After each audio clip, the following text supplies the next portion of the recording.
Syllabus start कर रहे हैं राजनीतिक शास्त्र। राजनीतिक शास्त्र। और राजनीतिक शास्त्र की कहानी में सबसे पहले बात यह है कि पॉलिटिकल साइंस मतलब पॉलिटी का ये साइंस है। और बिहार के लड़का और लड़की को पॉलिटी समझ में नहीं आए, बिहार के खासकर लड़का को पॉलिटी समझ में नहीं आया, ऐसा हो नहीं सकता है। क्योंकि बिहार के लड़का को रग रग में पॉलिटी घुसा रहता है एकदम।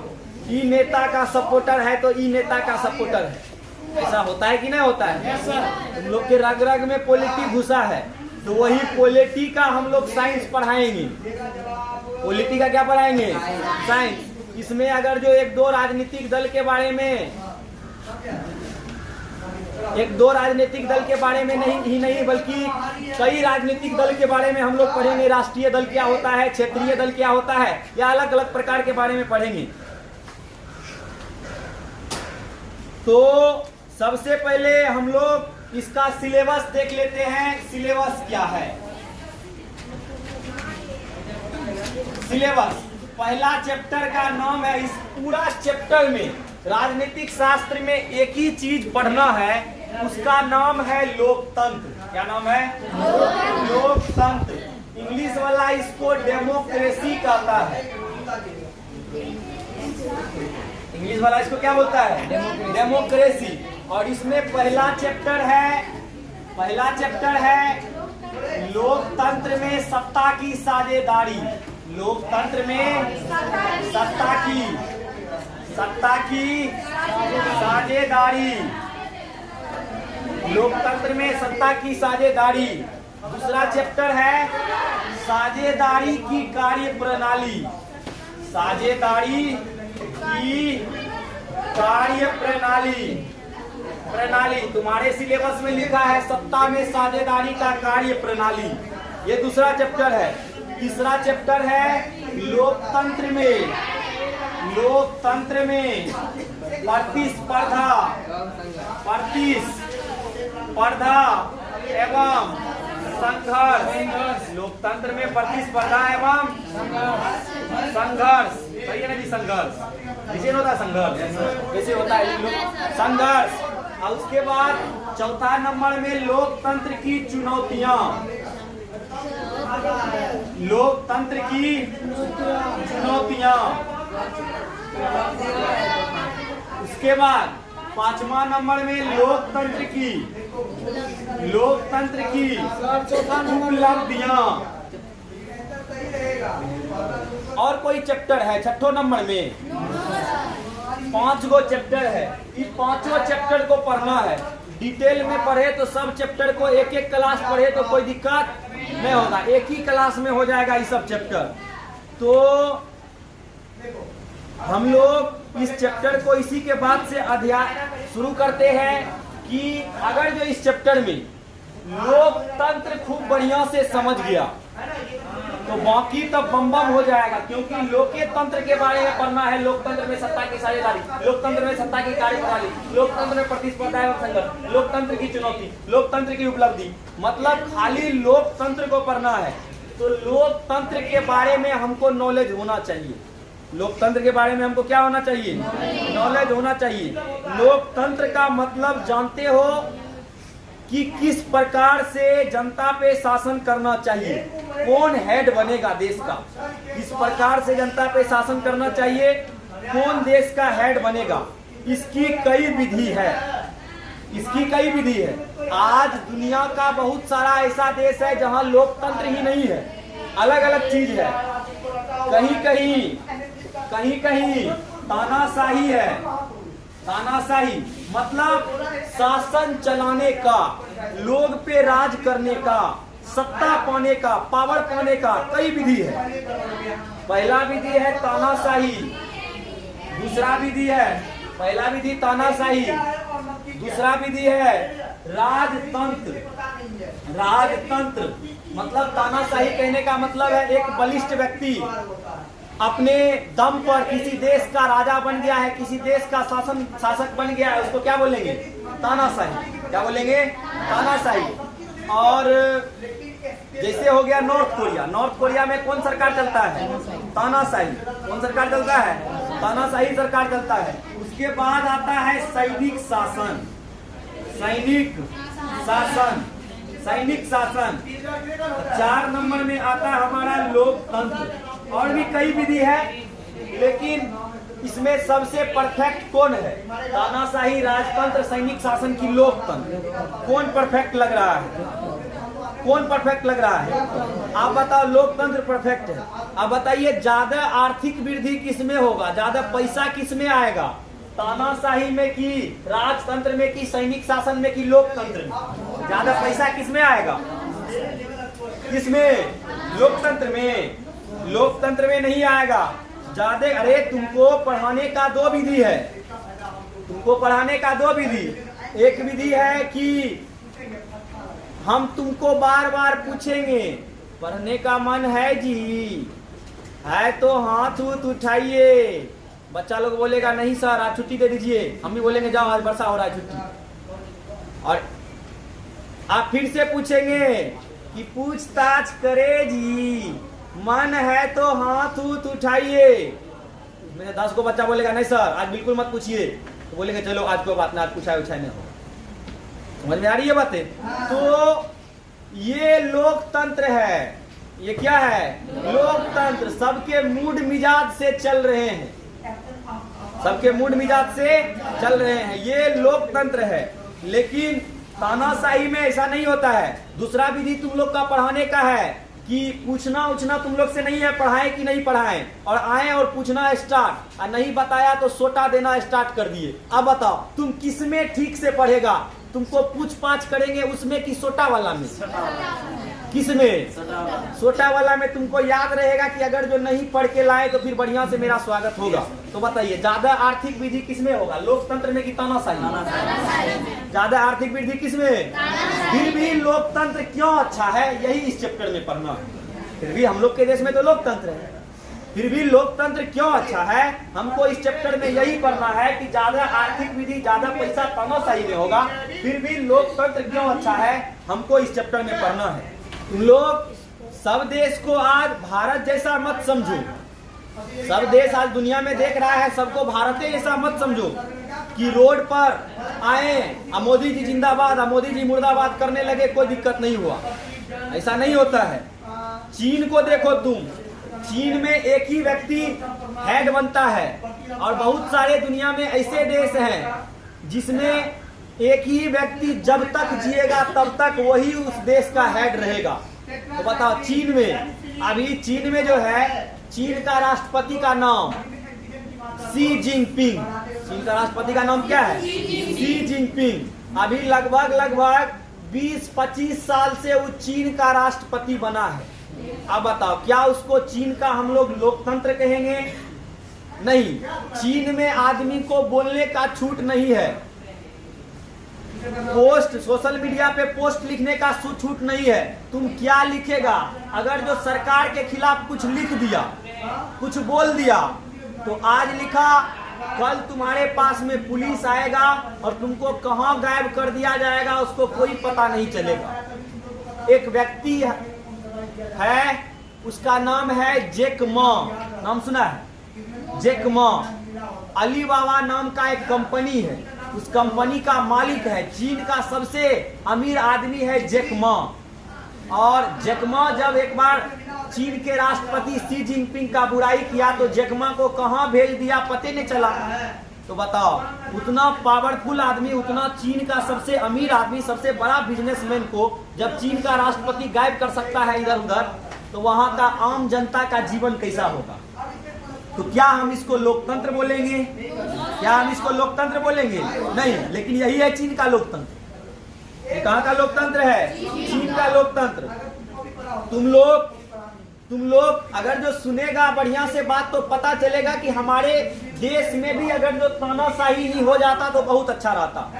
सऊदी अरब में तानाशाही कानून है। वहां पे अगर जो कोई आदमी चोरी करते हुए पकड़ा गया या कोई भी गलत काम करते हुए पकड़ा गया तो कोई संसद भवन इधर उधर अदालत में पार उनका चक्कर नहीं। प्रूव्ड हो गया कि चोर तुम है तो बीच चौराहा पे उसका अंग भंग कर दिया जाएगा। हाथ काट लेगा, पैर काट लेगा, आंख निकाल लेगा, नाक काट लेगा, कान काट लेगा, होठ काट लेगा। तो दूसरा आदमी अगर जो उसको देख लेगा कि चोरी होने का इतना भयंकर सजा मिल रहा है तो दूसरा आदमी बोलेगा नून रोटी खाएंगे और कभी चोरी नहीं करेंगे। मतलब दूसरा आदमी के अंदर का चोर मर जाएगा डर से कि भले ही हम भूखे मर जाए लेकिन चोरी नहीं करेंगे। बीच चौराहा पे हाथे काट देता है, नाके काट देता है। लेकिन भारत में कैसा है? भारत में चोर भी समझता है अरे कोई बात नहीं, लूटो। अगर जो 5 लाख लूटा, 5 लाख लूटने के बाद 2 लाख थाना में दे दिया, फिर भी 3 लाख बचेगा और 3 लाख में। सऊदी अरब में ऐसा कानून है। सऊदी अरब में जो दुकान है वहां पे ज्यादा ताला उला लगाने का चक्कर नहीं रहता है। लेकिन हमारे देश में तो ताला सूचक होता है कि दुकान में कितना बढ़िया सामान है। अगर जो ढलफड़वा ताला लगा है कम दाम का तो आदमी सब चोर समझ जाएगा कि सामान इस दुकान में नहीं है लूटने लायक। और वही ब्रांडेड ताला रहेगा बहुत मोटा वाला तो चोर समझ जाएगा इसके अंदर है भयंकर माल सब, इसके अंदर चोरी करेंगे तो हमको कुछ हो जाएगा। हमारे यहाँ ताला सूचक है। लेकिन दूसरा देश में जहाँ तानाशाही सरकार है वहाँ नहीं होता है। वहाँ का चोर डर से चोरी नहीं करता है। अब बताओ हमारे यहाँ भी तानाशाही हो जाना चाहिए कि नहीं हो जाना चाहिए? हो जाना चाहिए। अगर जो वहाँ कोई बलात्कारी मिल जाए और प्रूव्ड हो गया कि ये बलात्कारी है तो हमारे यहाँ क्या है? हमारे यहाँ जो है 4 दिन तक पहले तो उसको गिरफ्तार किया जाएगा। गिरफ्तार करने के बाद सबसे पहले अदालत ले जाया जाएगा। अदालत ले जाने के बाद 2 साल तक उस पे केस चलेगा। प्रूव्ड होगा कि सही में ये ऐसा किया है कि नहीं किया है, कि गड़बड़ बात बोल रहा है कि दूसरा आदमी इसको फंसा रहा है। मतलब 2 साल तक उसको जो है इस प्रोसेस में लग जाएगा अदालत वाला चक्कर में।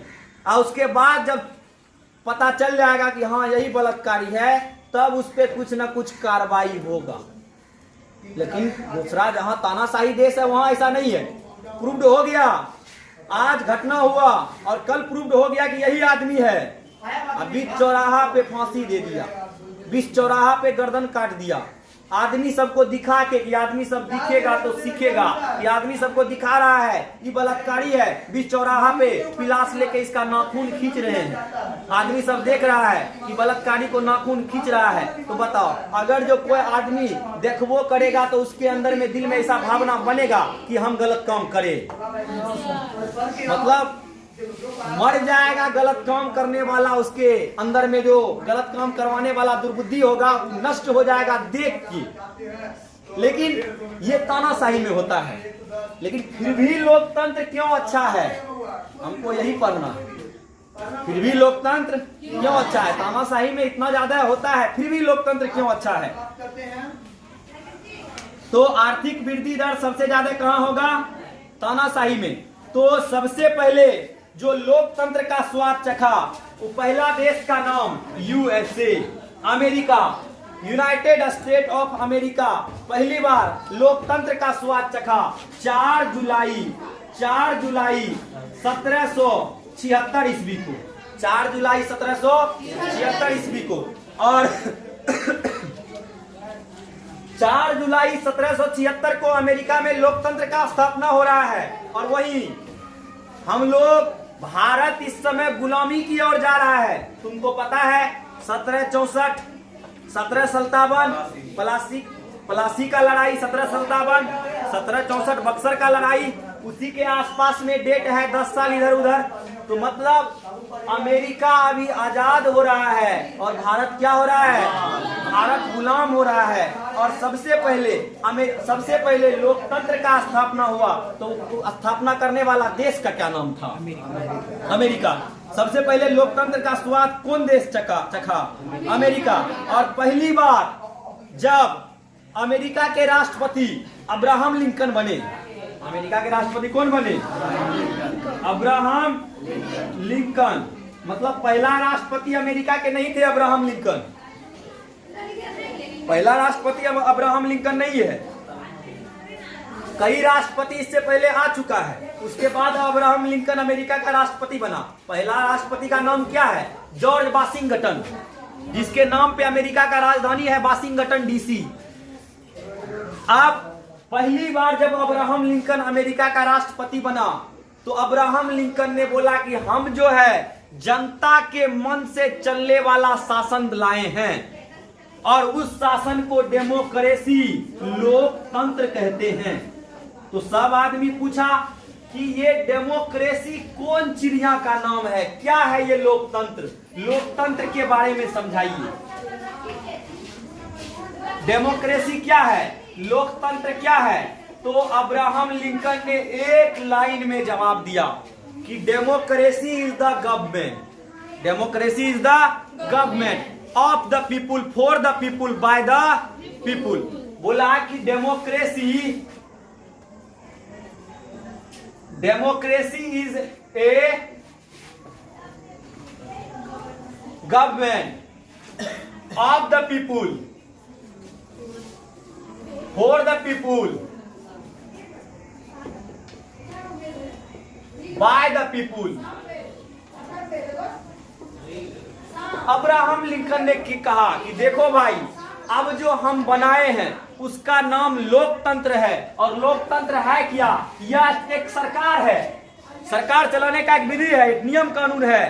किसके द्वारा ही चलता है? बोल रहा है ऑफ द पीपुल, जनता का, फॉर द पीपुल, जनता के लिए, और बाय द पीपुल, जनता के द्वारा। अब्राहम लिंकन एक लाइन में जवाब दिया, जनता के लिए, जनता के द्वारा, जनता का चलने वाला शासन को क्या बोलते हैं? लोकतंत्र। अब्राहम लिंकन ने एक लाइन में जवाब दिया, लोकतंत्र एक सरकार है, और यह सरकार जनता का है, जनता के लिए है, और जनता के द्वारा ही चलता है। यह सरकार किसके द्वारा चलता है? जनता के द्वारा। और इसमें लोग अगर जो कोई कानून बनाना है, कोई नियम बनाना है, तो बहुमत के आधार पे नियम बनाएंगे। इसमें क्या के आधार पे नियम बनाएंगे? बहुमत के आधार पे इसमें कोई नियम कानून बनाएंगे। और इसी लोकतंत्र को अपनाया 1789 ईस्वी में फ्रांस ने। कौन अपनाया? फ्रांस ने। और फ्रांस दुनिया का दूसरा देश था जो लोकतंत्र का स्थापना किया था। पहला कहां लोकतंत्र का स्थापना हुआ था? फ्रांस दुनिया का दूसरा देश था जहां लोकतंत्र का स्थापना 1789 में हुआ था। और तुमको पता है इस समय फ्रांस दुनिया में मेन पावर चलाता था, इस समय फ्रांस दुनिया में मेन पावर चलाता था। ऐसा कहा जाता था कि फ्रांस को सर्दी लगे तो पूरा यूरोप छींकता है। ऐसा बोलने वाला व्यक्ति का नाम किसने कहा था कि फ्रांस को सर्दी लगे तो पूरा यूरोप छींकता है?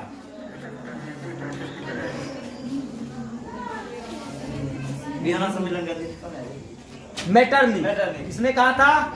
मेटरनी। लेकिन उस जमाने के लोकतंत्र और अभी के लोकतंत्र में कुछ फर्क है कि नहीं है? फर्क है। उस जमाने में यह डिफाइन नहीं था कि जनता किसको कहेंगे, जनता का भाग कौन होगा, कौन वोट देगा, कौन सरकार चुनेगा, ये डिफाइन नहीं था। जनता उस समय उसी को बोल सकते थे जो टैक्स देता है। जो क्या देता है? टैक्स। जो पैसा देता है वो जनता का भाग है, जो टैक्स नहीं देता है वो जनता का भाग नहीं है। कहीं कहीं महिलाओं को वोट देने का अधिकार नहीं है। लेकिन धीरे धीरे इसी चीज में सुधार होते होते आज जो है लोकतंत्र आधुनिक रूप तक गया है। तो उस समय गरीब मजदूर जनता का भाग नहीं था। अब लड़का सब क्या करेगा कि लड़का को इस चैप्टर में कुछ पढ़ना नहीं है। पॉलिटिकल साइंस उसके रग रग में पॉलिटी घुसा है, लेकिन कभी बुक पढ़वो नहीं करता है कोई। अगर जो गलती से कोई लड़का बुक निकाल लिया तो लाल पेन, ब्लू पेन, काला पेन लेगा और अंडरलाइन कर रहा है। खाली समझ उमझ में नहीं आ रहा है, खाली लाल ब्लू से अंडरलाइन कर रहा है। और जैसे अभी पॉलिटी का बुक खोला और लाल ब्लू अंडरलाइन करने लगा, 10 मिनट बाद नींद आना स्टार्ट। क्या पढ़ेगा तुमको इंटरेस्ट ही नहीं है उस सब्जेक्ट में। जब तक तुमको कोई सब्जेक्ट से इंटरेस्ट नहीं जुड़ेगा तब तक तुमको सब्जेक्ट अच्छा नहीं लगेगा।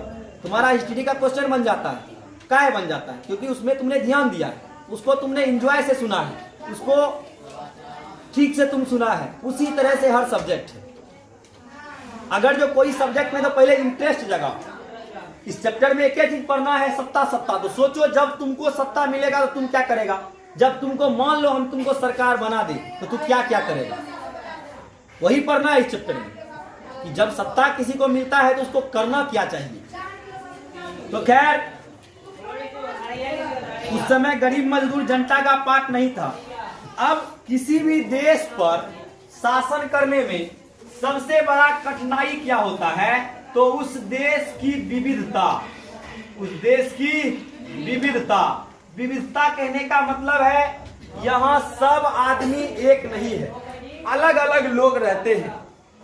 अब सरकार बने तो किस पर ध्यान दे? विविधता क्या क्या चीज के आधार पे हो सकता है? जाति के आधार पे हो सकता है, धर्म के नाम पे हो सकता है, लिंग के नाम पे हो सकता है, लिंग के नाम के पे हो सकता है, रंग के नाम पे हो सकता है, अलग अलग प्रकार के नाम पे विविधता हो सकता है। अब सरकार बने तो किस पर ध्यान दे? सरकार बने तो कौन जाति को देखे? अमीर जाति को कि गरीब को? कौन को? किसको देखे?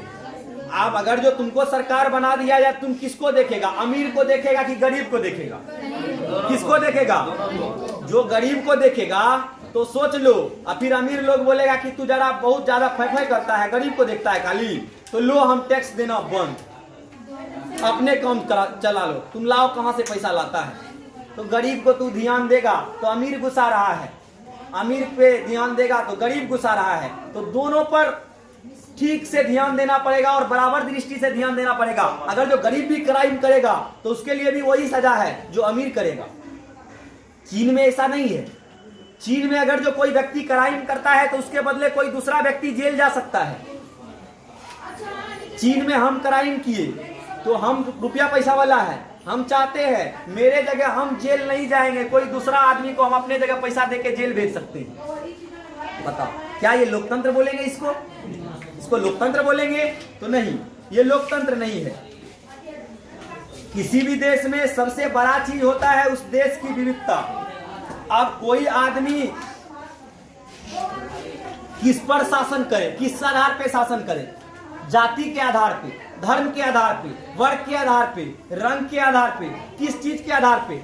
आजकल देखो तुम्हारे गांव में कोई अधिकारी, सरकारी अधिकारी आ जाए, बीडीओ, एसपी, आईएएस, सब कोई भी अधिकारी सरकारी आ जाए तो बुढ़वा सब उसका एजुकेशन नहीं पूछता है, ये नहीं पूछता है वो अधिकारी क्या काम करता है, कौन अधिकारी है, डायरेक्ट पूछेगा कौन जात है, जात कोई,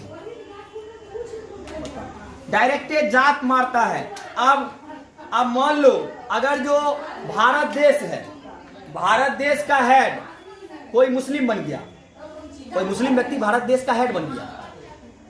अब वो कहेगा कि सबको नमाज पढ़ना अनिवार्य है। अब जो राजा बनेगा उसका अपना धर्म होगा, वो नमाज पढ़े, अपना टोपी पहने या कुछ भी करे, इससे कोई दिक्कत नहीं है, तुम अपना करो, कोई दिक्कत नहीं है। लेकिन अगर जो वो अनाउंस कर देगा कल कि सबको नमाज पढ़ना जरूरी है तो गलत है कि नहीं है? गलत है। अब बताओ, जैसे कोई भारत का नरेंद्र मोदी जी प्रधानमंत्री बन गए और कल अनाउंस कर दे कि भारत में जो होगा खाली हिंदू है, बाकी धर्म का कोई स्थान नहीं है, तो बताओ विरोध होगा कि नहीं होगा? अगर जो सरकार बनेगा तो सब पे ध्यान देगा, सब देखेगा कि मुस्लिम मंत्री बना कि नहीं बना, महिला मंत्री बना कि नहीं बना, सब जाति से मंत्री बना कि नहीं बना, सब देखता है, तब कोई सरकार बनता है। ऐसी डायरेक्ट कोई सरकार नहीं बनता है।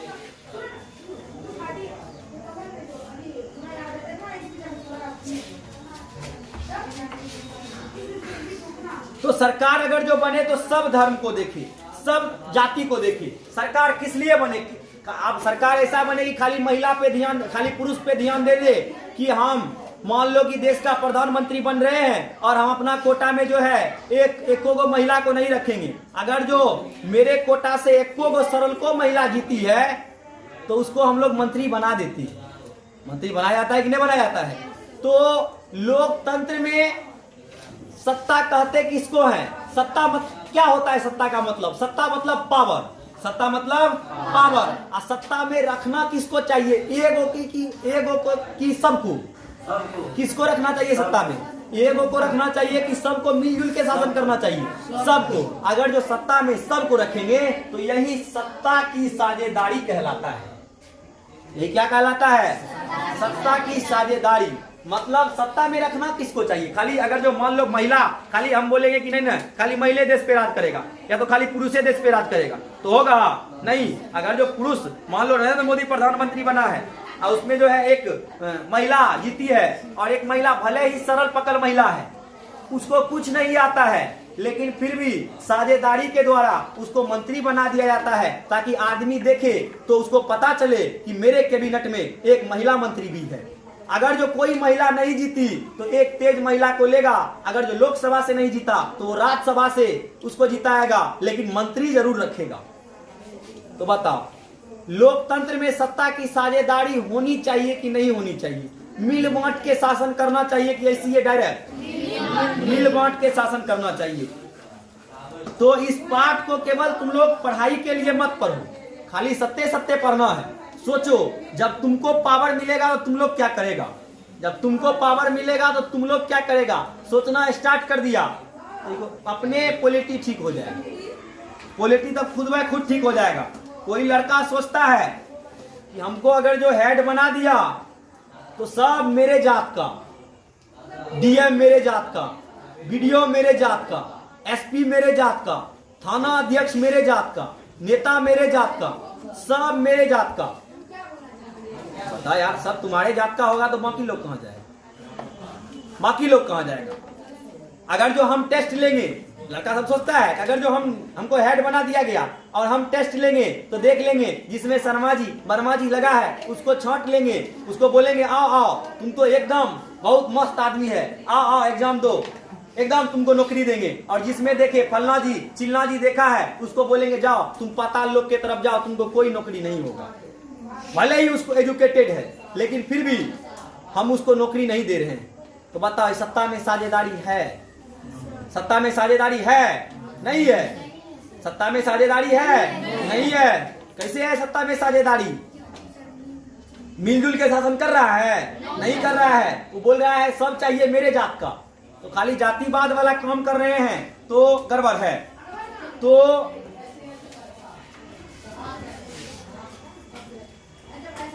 अगर जो तुमको सरकार बना दिया तो बताओ, तुम अपने जाति का सब कुछ वीडियो, थाना अध्यक्ष, जितना भी सरकारी पदाधिकारी होता है, तुम अपने जाति का बना सकता है कि नहीं बना सकता है? बना सकता है, बना सकता है। तुम सरकार है, तुम्हारे पास पावर है, तुम अपने जाति का बना सकता है, लेकिन होगा क्या? यही इस चैप्टर में पढ़ना है। बना तो देंगे लेकिन परिणाम क्या होगा इसका? अगर जो कोई चीज का परिणाम हमको पता हो तो गलत नहीं करते हैं। अगर जो हमको परिणाम पता हो कि हम छत पर से कूदेंगे तो चोट लगेगा तो नहीं कूदेंगे। परिणाम पता हो। अगर जो परिणाम पता हो कि हम नदी में कूदेंगे तो डूब जाएंगे तो नहीं कूदेंगे। अगर जो तुमको परिणाम पता हो कि तुम आज होमवर्क बना के लाया तो सर नहीं मारेंगे तो बना के लाएगा। एक गो आदमी सीओ मटिया देता है, कौन बनाएगा होमवर्क? होमवर्क सबको बनाने का चीज है। होमवर्क मतलब घर का काम, झाड़ू करो, पोछा लगाओ, ये करो, जाओ सिनेमा का टिकट लाओ, सिनेमा देखो, आज मैच है, आज मैच देख लो, कल सास बहू और साजिश वाला सीरियल आ रहा है, सीरियल देख लो, परसों ये हो रहा है वो देख लो, तरसों मम्मी का बहन आई है मेरी मौसी के साथ में चले गए। तो ऐसे पढ़ाई नहीं होता है। पढ़ाई के लिए कॉन्सेंट्रेट होना पड़ता है। तो खैर, अगर जो तुम सरकार है तुम अपने जाति का सब कुछ कर सकता है, लेकिन होगा क्या यही देखना है। तो दुनिया में एक देश है, हम दो देश का इसमें एग्जाम्पल लेंगे। एक एग्जाम्पल लेंगे श्रीलंका, और एक एग्जाम्पल लेंगे बेल्जियम। एक एग्जाम्पल क्या लेंगे? बेल्जियम। श्रीलंका का राजधानी बेल्जियम, श्रीलंका का राजधानी क्या है? श्रीजयवर्धनपुरम।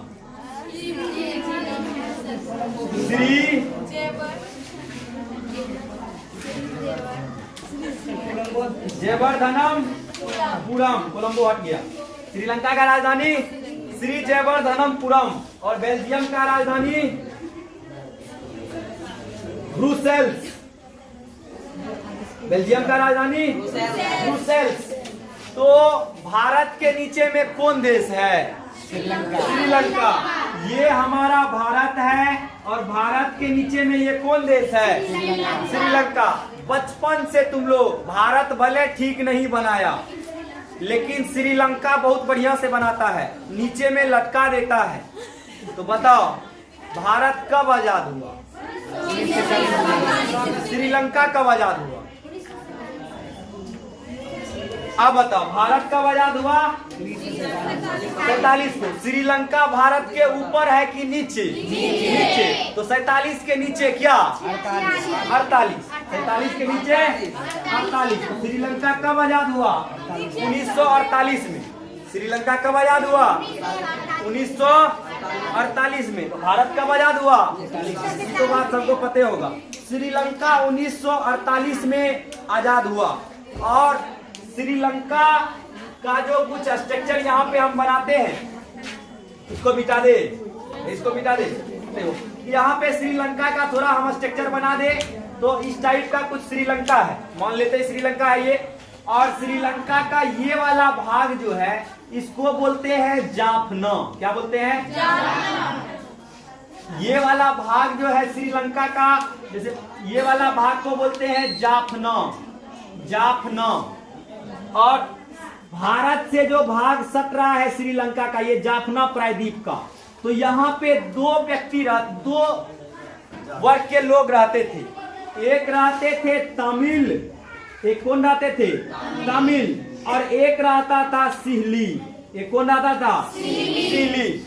सिहली का संख्या ज्यादा था, लगभग 70% के आसपास, और तमिल का संख्या लगभग 30% के आसपास था।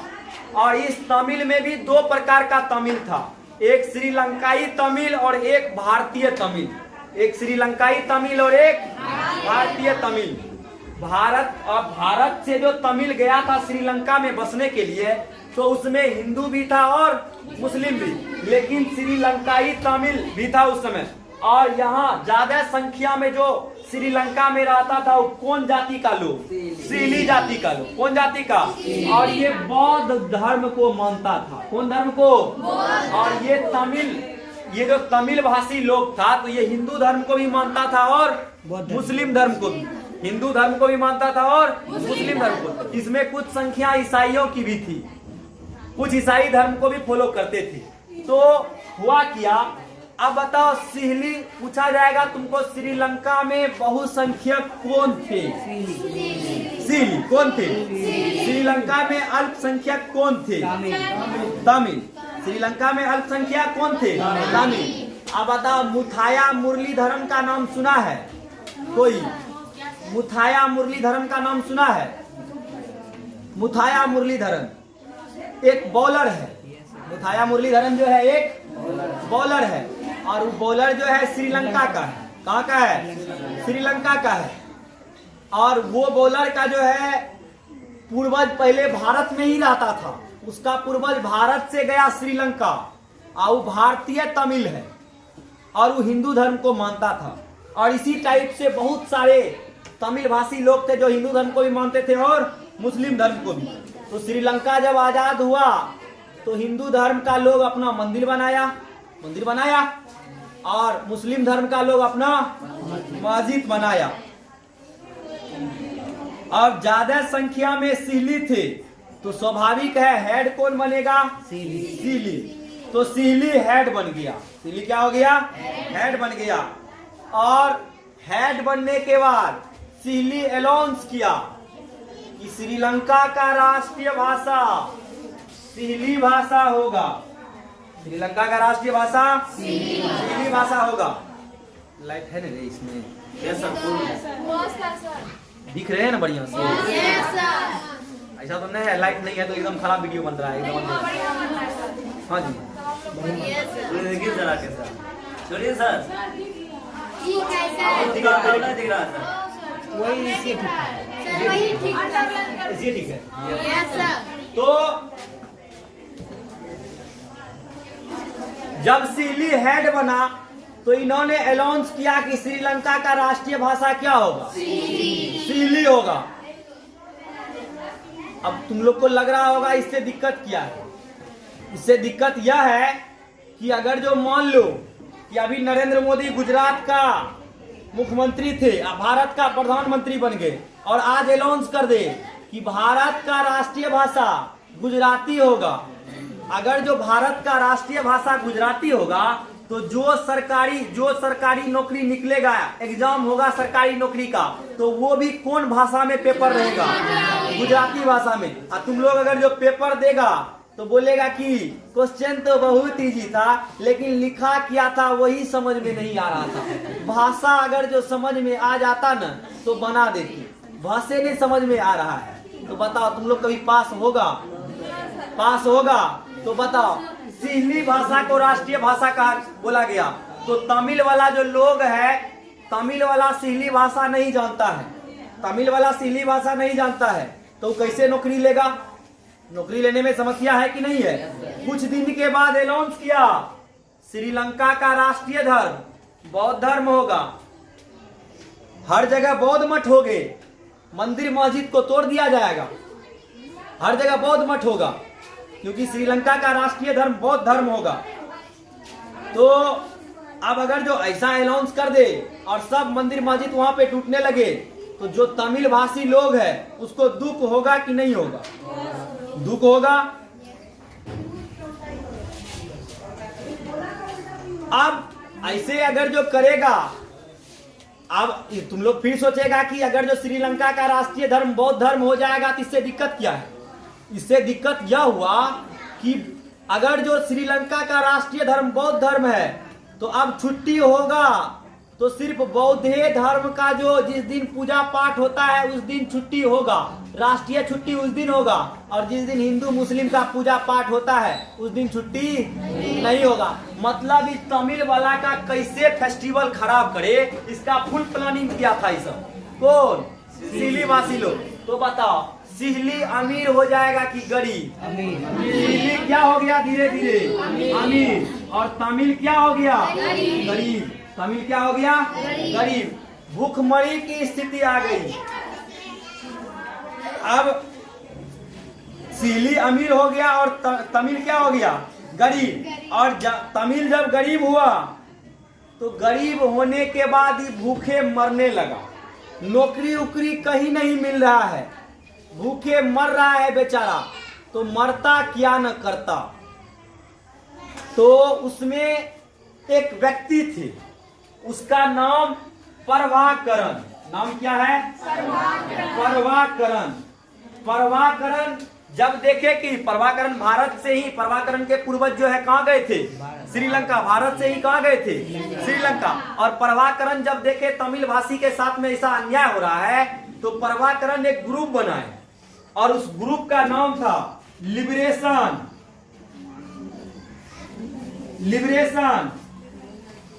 टाइगर ऑफ तमिल इलम।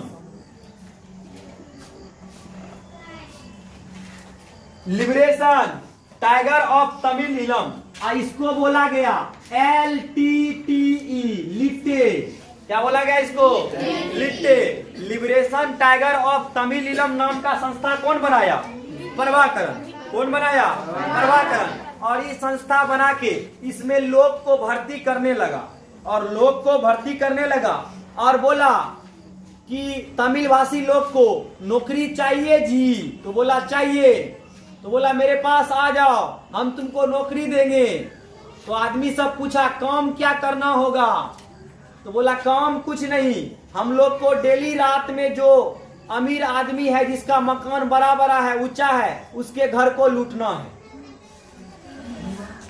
उसके घर को लूटना है। कारण क्या है क्योंकि भूखे मर रहा है, कोई उपाय सूझ नहीं रहा है, नौकरी मिल नहीं रहा है। तो भूखे मरता क्या न करता। तो आदमी सब आने लगा, इसके ग्रुप में जुटने लगा, पेमेंट उमेंट का बात होने लगा। बोला ऐसे भी भूख से मरिए रहे हो, ऐसे भी मरबे करोगे तो इससे अच्छा है कि कुछ करके काहे नहीं मरो, कुछ करके काहे नहीं मरो। तो ये सब लूटपाट एकदम करने लगा। अब अनाउंस किया कि आज हम लोग को हमारे क्षेत्र में जो प्रभाकरण बोल रहा है, हमारे क्षेत्र में जो थाना है, इस थाना में 5000 लोग को जुटना है और 5000 लोग जुटेंगे, थाना पे कब्जा कर लेंगे। और 5000 लोग रात में जुटा और थाना को घेर लिया। अब थाना को घेरने के बाद पुलिस को बोला कि हथियार दे दो। हथियार क्या करो? दे दो। मारेंगे नहीं, तुम लोग अंदर चले जाओ, खाली क्या दे दो? हथियार दे दो। अगर जो हथियार नहीं दिया, एक भी हथियार थाना में छूट गया तो तुमको मार देंगे हम, नहीं तो क्या दे दो? हथियार। और सब पुलिस डर से लिट्टी को क्या देने लगा? हथियार। थाना लूटा, उसके पास में आर्मी के पास में गया, आर्मी का कैंप देखा, आर्मियों से लूट लिया। अब धीरे धीरे जो है प्रभाकरण जैसा हथियार श्रीलंका के सेना के पास में था, वैसा हथियार प्रभाकरण के पास में था।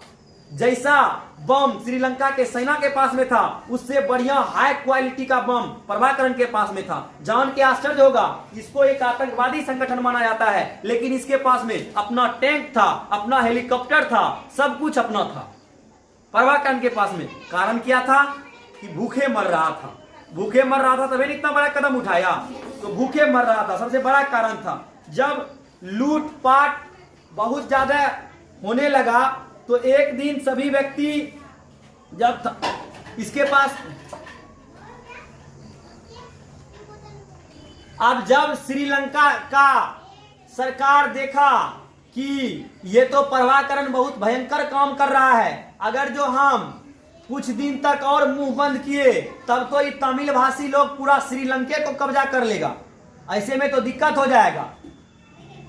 श्रीलंका का सेना था, लेकिन श्रीलंका का सेना ये तमिल भाषी लोग के साथ में युद्ध नहीं कर सकता था। क्यों? क्योंकि तमिल भाषी लोग का बच्चा, महिला, बुढ़वा जो भी था सब युद्ध में माहिर और सब बम चलाने में माहिर है। कोई बच्चों जाएगा किधरों श्रीलंका के सेना पे बम फेंक के आ जाएगा, इतना माहिर था। लेकिन श्रीलंका का सेना इससे युद्ध नहीं किया और मदद मांगा। और मदद किससे मांगा? तो पड़ोसी देश भारत से।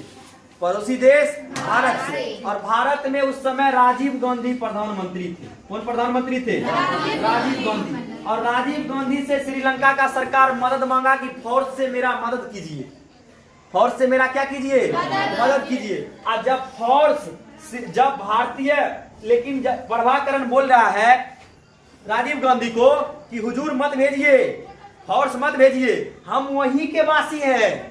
हम कहाँ के वासी हैं? हम भारत के ही वासी हैं। ये मेरे ऊपर बहुत ज्यादा अत्याचार किया है, इसीलिए जब हम इसके अत्याचार से तंग आ गए हैं तब हम इतना बड़ा कदम उठाए हैं। आप 2 महीना खाली शांत रह जाइए न, तब देखिए श्रीलंका का क्या होता है।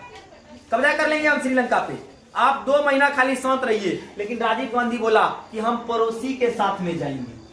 हम किसके साथ में जाएंगे? पड़ोसी के साथ में जाएंगे। अगर जो श्रीलंका बोल रहा है हमको सेना दो, तो हम सेना देंगे। और भारतीय सेना को यहाँ भेजा। और भारतीय सेना जब यहाँ पे गया तो जो भी महिला था, बच्चा था, जितना भी लोग था, और जो भी श्रीलंका का सेना के साथ मिलके जितना भी वहां का आदमी था, अधिक से अधिक व्यक्ति जो भी था, जो भी वहां का प्रभाकरण के सेना में भर्ती था, अधिक से अधिक व्यक्ति को मार के, और उसके बाद प्रभाकरण को भी क्या किया गया? मार दिया गया। प्रभाकरण को भी क्या किया गया? मार दिया गया। और जब प्रभाकरण को मार दिया गया तो प्रभाकरण का कुछ कट्टर समर्थक है, और कट्टर समर्थक अपने जीवन का ये उद्देश्य बना लिया कि हमको अगर जो कोई बर्बाद किया है तो वो कौन है? राजीव गांधी। और बोल दिया कि आ जाओ राजीव गांधी, कभी तुम दक्षिण में, तुमको दिखा देंगे हम अपना पावर, कभी तुम दक्षिण में आओ। तो वही राजीव गांधी दक्षिण गए थे चुनाव प्रचार करने के लिए, और वहीं पे इसको बम से उड़ा दिया। कारण क्या था? क्योंकि लिट्टे के प्रभाकरण को भारतीय सेना भेज के लिट्टे के प्रभाकरण को मारा था। इसीलिए यहाँ प्रभाकरण का जो कट्टर समर्थक था राजीव गांधी को तमिलनाडु, जब राजीव गांधी चेन्नई में जाके एक सभा कर रहे थे, आदमी सबसे मिल रहे थे, तो उस समय एक बुढ़िया आई, अपने शरीर में बम बांध के और राजीव गांधी के साथ खुद को भी उड़ा ली। तो यही कारण था राजीव गांधी के मृत्यु का, नहीं तो राजीव गांधी का मृत्यु नहीं होता। तो खैर, इसी में एक देश है बेल्जियम। अब बताओ, श्रीलंका में जो इतना बड़ा कांड हुआ, काहे हुआ?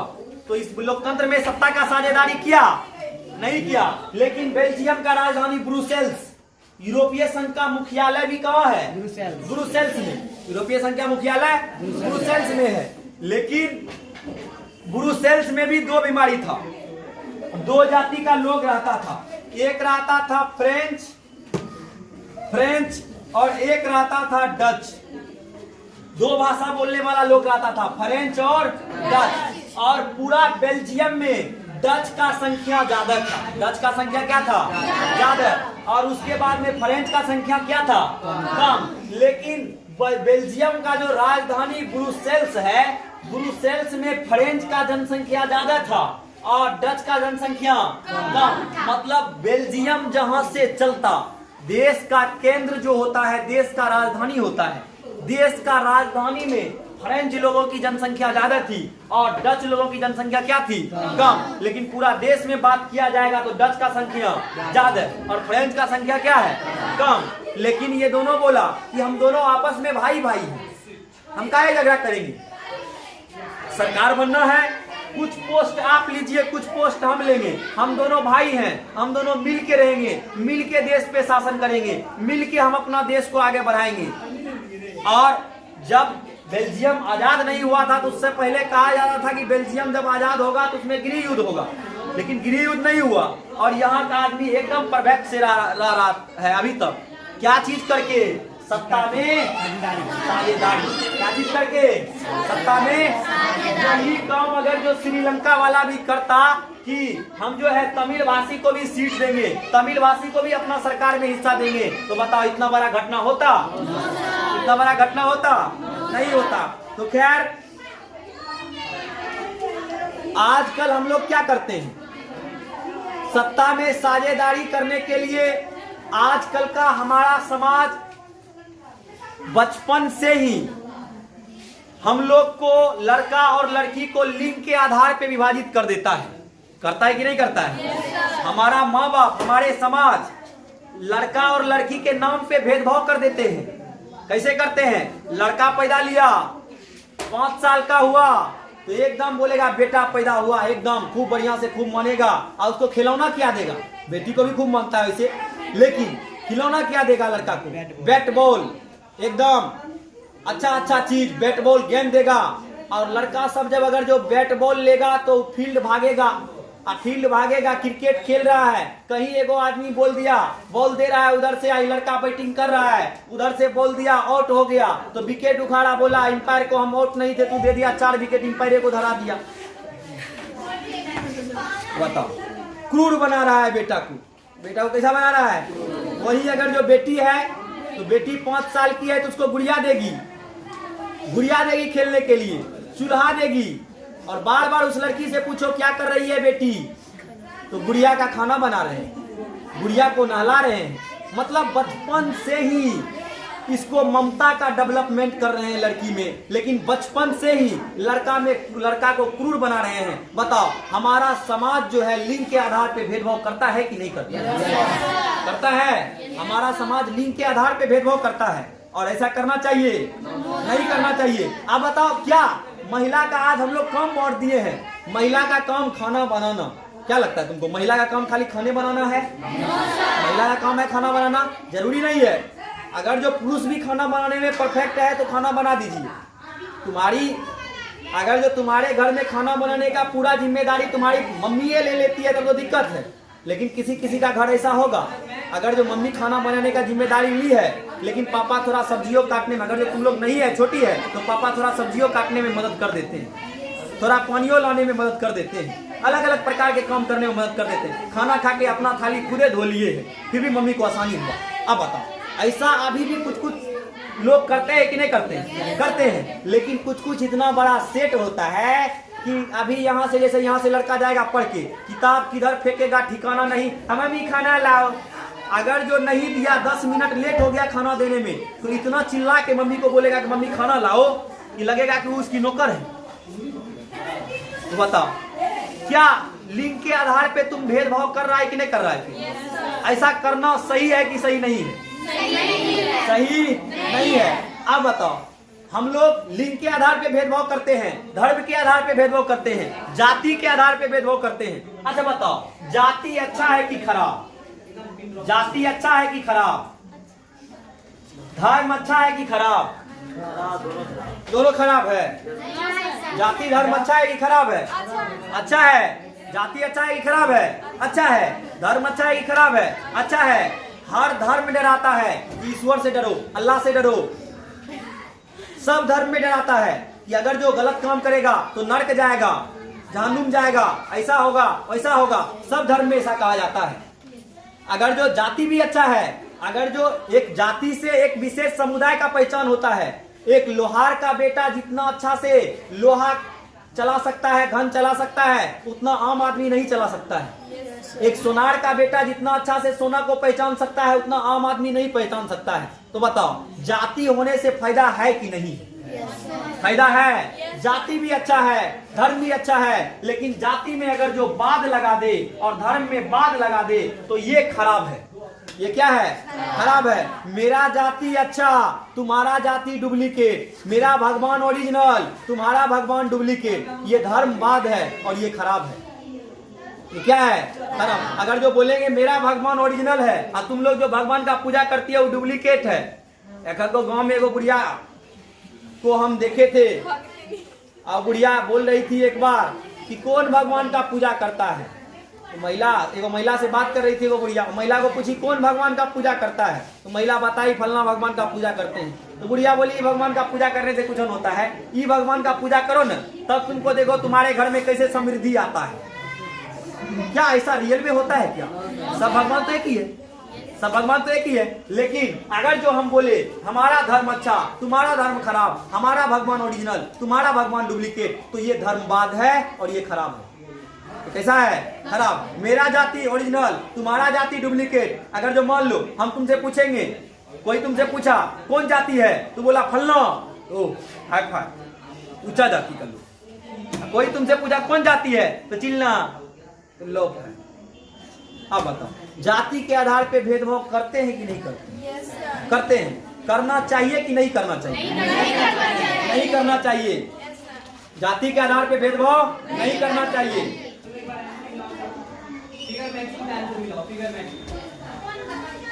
अब अगर जो सब जाति अच्छा है कि एक ही को जाति अच्छा है? सब जाति, सबका अपना अपना स्थान है, सब धर्म अच्छे हैं, सबकी अपना अपनी अपनी विशेषता है, सब जाति अच्छा है, सबका अपना अपना विशेषता है। अब अगर जो इसीलिए भारत में कहा गया है सर्वे भवन्तु सुखिना, सर्वे सन्तु निरामया, सर्वे भद्राणि पश्यन्तु मां कास्य दुखे मापयति। मतलब सर्वे भवन्तु सुखिना, सब सुख रहे। इसमें किसी जाति के आधार पे नहीं बोला गया है कि फलना जाति खुश रहे, चिल्ला जाति खुश रहे। सर्वे भवन्तु सुखिना, सब क्या रहे, सब जाति के लोग, सब धर्म के लोग क्या रहे? खुश रहे। अब बताओ, अगर जो तुमको पूछेगा तुम्हारे शरीर में कौन अच्छा, नाक अच्छा, कान अच्छा, मुंह अच्छा, हाथ अच्छा, दांत अच्छा, कौन अच्छा? सब अच्छा। मुंह बोलेगा हम बहुत अच्छा हम बोलते हैं, तो आंख बोलेगा बहुत फे करता है, हम देखना बंद कर देते हैं। कान बोलेगा तू लोग बहुत होशियार बनता है, हम सुनना बंद कर देते हैं। मुंह बोलेगा हम खाना बंद कर देते हैं। पैर बोलेगा हम चलना बंद कर देते हैं। तो कौन अच्छा है? सब। हाथ पैर नाक मुंह कौन अच्छा? सब अच्छा। अब इसमें देखना है सत्ता की कार्य प्रणाली, सत्ता की कार्य प्रणाली। सत्ता में साझेदारी तो हम समझ गए, सत्ता में साझेदारी कैसे करना चाहिए। साझेदारी होनी चाहिए कि नहीं होनी चाहिए? अगर जो नहीं होगा तो किस श्रीलंका वाला हालत होगा। सत्ता में साझेदारी होनी चाहिए। अब साझेदारी का कार्य प्रणाली, दूसरा क्या आता है? कार्य प्रणाली। कार्य प्रणाली, और कार्य प्रणाली को हम लोग ने 3 भागों में बांट दिया है। एक विधायिका, एक कार्यपालिका, और न्यायपालिका। हमने कार्य प्रणाली को काम कैसे करेंगे, लोकतंत्र में हमको पावर मिलेगा तो हम काम कैसे करेंगे, इसको हम 3 भाग में बांटे हैं। पहले के जमाने में राजा सर्वे सर्वा होता था, राजा सर्वे सर्वा होता था। राजा जो बोल दिया वो कानून है। अब तुम समझो, तुम हिस्ट्री में पढ़ा है कि लुई 14वां बोलता था मैं ही राज हूं और मेरा सब बात क्या है, कानून है। राजा सर्वे सर्वा। अगर जो राजा को कोई बोल दिया कि ये दोनों भाई झगड़ा कर रहा है राजा साहब, और राजा के पास में गया और राजा बोल दिया झगड़ा कर रहा था दोनों भाई, फांसी लटका दो, फांसी लटका दिया। उधर से कोई बोला एगो बहुत भयंकर बलात्कारी पकड़ाया है, बहुत भयंकर डकैत पकड़ाया है, राजा बोलेगा उसको छोड़ दो, छोड़ दिया। अब तू पूछने गया राजा साहब ऐसा का है, तो बोलेगा इसको पहले फांसी लटकाओ। बता, ये क्या कोई कार्य पर, ये कोई काम करने का सिस्टम है, नियम है कोई काम करने का? तो काम कैसे होना चाहिए? तो 3 प्रकार से काम होता है। एक कार्यपालिका, एक विधायिका होता है, और एक कार्यपालिका और एक न्यायिका। ऐसा तीनों क्यों होना चाहिए? क्योंकि एक आदमी को पावर देंगे आदमी खुदे पगला जाएगा, एक आदमी को पावर देंगे तो आदमी खुद पागल हो जाएगा। इसीलिए हमको पावर को डिस्ट्रीब्यूशन करना चाहिए, पावर को बांटना चाहिए। थोड़ा पावर हम लिए, हम कुछ काम हम करेंगे, कुछ काम अलग अलग तुम करो, कुछ काम तुम करो, कुछ काम तुम करो। ऐसा शासन में होता है कि नहीं होता है? होता है। अब हमने 3 प्रकार का नियम बनाया सत्ता में कि एक आदमी का काम रहेगा विधायिका का, एक आदमी का काम रहेगा नियम बनाना। एक आदमी का काम क्या रहेगा? नियम बनाना। बहुमत के आधार पे, अपने मन से ना, बहुमत के आधार पे तुम नियम बनाओ। इसका हम लोग ने काम दे दिए, बहुमत के आधार पे नियम बनाओ। तुम जो नियम बनाएगा वो नियम को हम लोग फॉलो कर लेंगे। मान लो ये अगर जो नियम बनाया है कि शराब नहीं पीना है तो नहीं पीना है, शराब नहीं पीना है तो नहीं पीना है। अगर जो वही नियम बनाया नहीं नहीं आधा किलो शराब पी सकता है, पुलिस सूंघ के चेक करेगा तो आधा किलो पी सकता है, कोई दिक्कत नहीं इसमें। अगर ये जो नियम बना दिया वो नियम चलेगा। और इसको हम लोग नेता कहते हैं। नेता का क्या काम है? नियम बनाना अपने मन से कि बहुमत के आधार पर, बहुमत के आधार पर। और एक का काम कार्यपालिका काम है कि ये जो नियम बना दिया, ये जो नियम बना दिया उसमें अपना दिमाग नहीं लगाना, उसका पालन करवाना, अपना दिमाग नहीं लगाना। अगर जो ये बोल रहा है, नियम बनाया है कि शराब नहीं पीना है तो नहीं पीना है, कोई पिएगा तो पकड़ लेंगे। अगर जो नियम बनाया नहीं आधा किलो शराब पीना है, पुलिस जो है मुंह में पाइप डाल के चेक करेगा कि लाल बटन तक आएगा तब आधा किलो शराब पिया है तब छोड़ देंगे, तो ऐसा करना है, अपना दिमाग नहीं लगाना। अब इसका काम है, न्यायपालिका का काम है। अगर जो कोई व्यक्ति कोई क्राइम किया है, ये नियम बनाया है कार्यपालिका, विधायिका नियम बनाया है शराब नहीं पीना है, जो पिएगा उसको पकड़ लेंगे। तो कार्यपालिका अगर जो पकड़ लिया तो पकड़ के अपने से सरियाने मत लगो, पकड़ के तुम अपने से सजा मत देने लगो। तुम पकड़ के क्या करो, मेरे पास लाओ और हम डायरी में देखेंगे कि नियम क्या कहता है, नियम क्या कहता है। उसके आधार पे हम दंड देंगे, उसके आधार पे हम क्या देंगे? दंड देंगे। तो आप बताओ, विधायिका मेरा होना चाहिए दूरदर्शी। कैसा होना चाहिए? दूरदर्शी, जो कल को देख सके, कल क्या होने वाला है, उस आधार पे हमारे आने वाले भविष्य के ऊपर कानून बना सके। और कार्यपालिका कैसा होना चाहिए? युवा। कार्यपालिका जवान होना चाहिए, इसको दौड़ भाग करना है। तो पुलिस सब में दौड़ भाग काहे कराता है पता है? तो चेक करता है कि तुम जवान है कि नहीं है, दौड़ भाग कर सकता है कि नहीं कर सकता है। तो कार्यपालिका हमको कैसा चाहिए? युवा चाहिए। और न्यायपालिका कैसा चाहिए? ईमानदार चाहिए। न्यायपालिका कैसा चाहिए? ईमानदार चाहिए। और हमने लोकतंत्र में इसी तीनों को लोकतंत्र का तीन स्तंभ कहते हैं। किसी भी कुर्सी में कितना पौवा होता है? चार पौवा। तो लोकतंत्र का 3 पौवा, पहला लोकतंत्र का 3 खंभा, 3 स्तंभ, पहला विधायिका, दूसरा कार्यपालिका, तीसरा न्यायिका।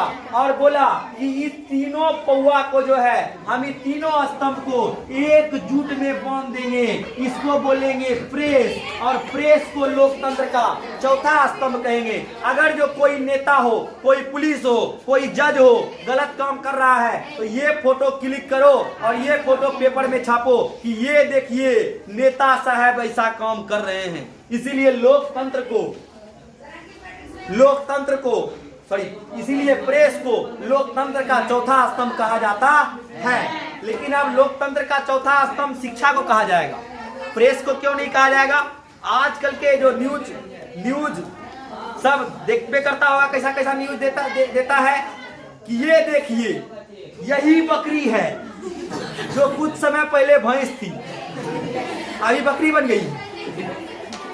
अब बताओ, अब एक आदमी था वो डूब रहा था, एगो मीडिया वाला आया और उसके मुंह में माइक घुसेर के पूछ रहा है कि बताओ, उसके मुंह में माइक घुसेर के पूछ रहा है कि बताइए आपको कैसा लग रहा है।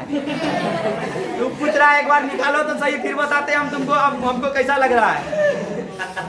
अब बताइए ये क्या मीडिया का काम है? एक आदमी आया, एक जगह बम फूटा और बम फूटने के बाद जब मीडिया वाला आया तो जो वहाँ आदमी था उससे पूछा कि बम बताइए बम कैसे फटा। जो दसमदीद था उससे पूछा बताइए बम कैसे फटा। तो आदमी पहले बोल रहा है कि बम पहले मेरे पास में आया, थोड़ा मुस्कुराया, उसके बाद में शर्माया और उसके बाद में हमसे पूछा कि फूटे, तो हम बोले फूट जाओ, फिर बम बोला फुचुक, फिर फूट गया।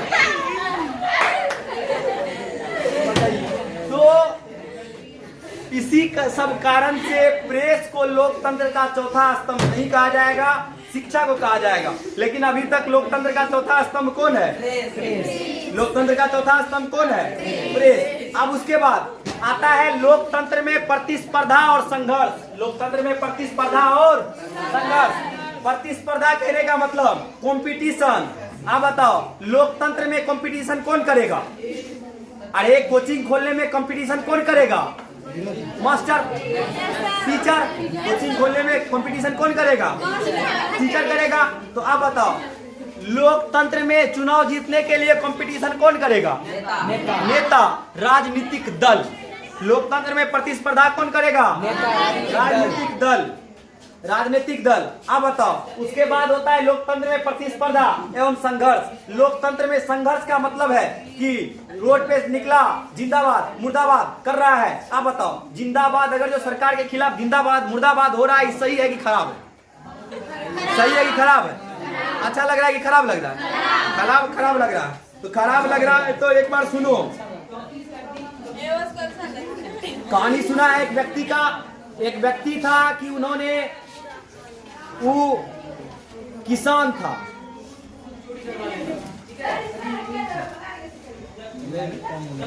अब ठीक है, हाँ बोलो। ठीक है ना? ठीक है ना? तो लोकतंत्र में कंपटीशन कौन करेगा? राजनीतिक दल। लोकतंत्र में कंपटीशन कौन करेगा? राजनीतिक दल।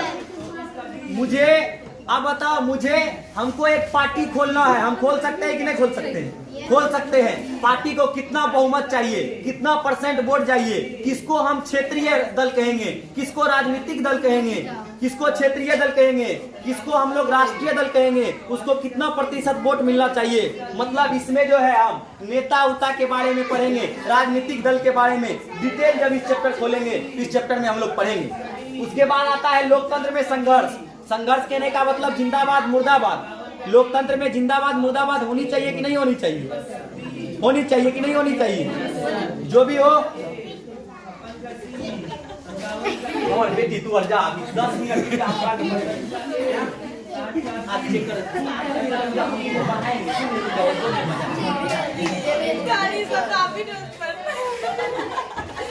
चलो।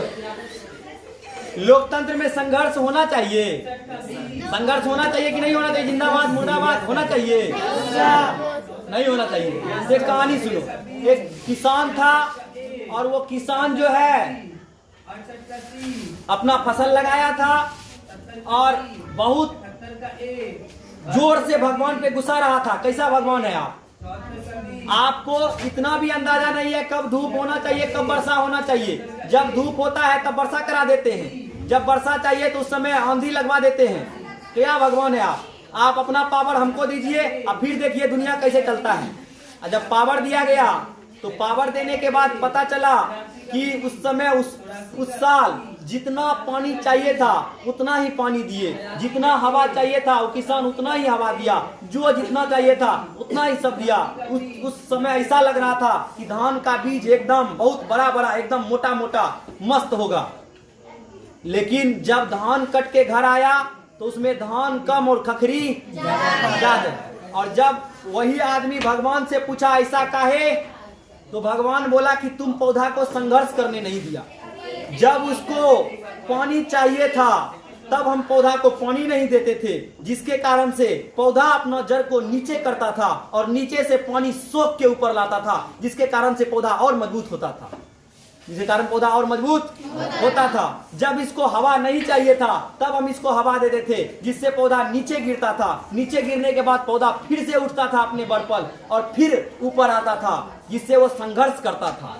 और संघर्ष करने के बाद उसमें अच्छा उसमें खखरी कम और धान ज्यादा होता था। लेकिन तुम उसको संघर्ष करने नहीं दिया, जिसके कारण से ऐसा हुआ। तुम भी ऐसा है, अगर जो तुम अपने जीवन में संघर्ष नहीं कर रहा है, तुम्हारे माँ बाप तुमको हर चीज ऐसे ये दे दे बिना संघर्ष का, तो तुम्हारा जीवन फिर बेकार है। तुम्हारे जीवन में संघर्ष होना चाहिए। तुमको पता होनी चाहिए कि किसी चीज मतलब क्या खोएंगे तो हमको क्या मिलेगा। तुमको पता होनी चाहिए क्या खोने पर हमको क्या मिलेगा। बिना संघर्ष का कुछ नहीं होता है। अभी तू पढ़ाई कर रहा है, संघर्ष कर रहा है, जरूरी नहीं है इतना देर तक रोकना शाम में, जरूरी नहीं है। लेकिन अभी तुम लोग अपने जीवन में संघर्ष कर रहा है कि भूखे प्यासे रह रहा है, पेट में कुछ नहीं हो है, फिर भी कोचिंग आता है। आज संघर्ष कर रहा है और कल विधाता तुम्हारा रिजल्ट बनाएगा। तो बताओ संघर्ष करना सही है कि नहीं है? अगर जो तुम संघर्ष नहीं करता, तुम सोचेगा कि हो कौन कोचिंग जाता है, हम संघर्ष नहीं करेंगे, हम घरे में पढ़ लेंगे, हम घर में ही पढ़ लेंगे। तो बताओ क्या तो फिर तुम्हारा कुछ हो सकता है ना? तो चलिए इस चैप्टर में हम लोग अब इसके बाद नेक्स्ट क्लास कल देखेंगे, क्योंकि टाइम बहुत हो गया है। 2 घंटा मिलता तो पॉलिटी पूरा को हम बम कर देते। तो चलिए कैसा लगा पॉलिटी का क्लास? हो गया पॉलिटी।